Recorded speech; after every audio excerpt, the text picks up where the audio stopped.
موجز من بريس 23. أنا ديالا خلف. الائتلاف السوري المعارض ينفي عقد أي لقاء سري بينه وبين حزب الاتحاد الديمقراطي في بروكسل. تجدد القصف على حي الشيخ مقصود في حلب من قبل المعارضة السورية المسلحة. حزب الله اللبناني ينفي في بيان لها وقوع اشتباكات مع قوات النظام السوري قرب حلب.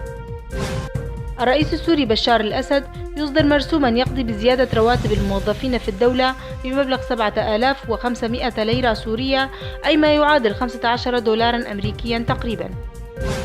تنظيم الدولة الإسلامية يهاجم مواقع فصائل معارضة سورية في الريف الشرقي لمدينة أعزاز في محافظة حلب.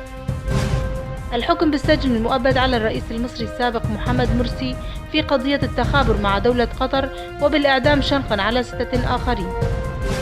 القوات العراقية من الفلوجة إلى الموصل. الائتلاف السوري المعارض ينفي أي علاقة له بالمؤتمر الإسرائيلي.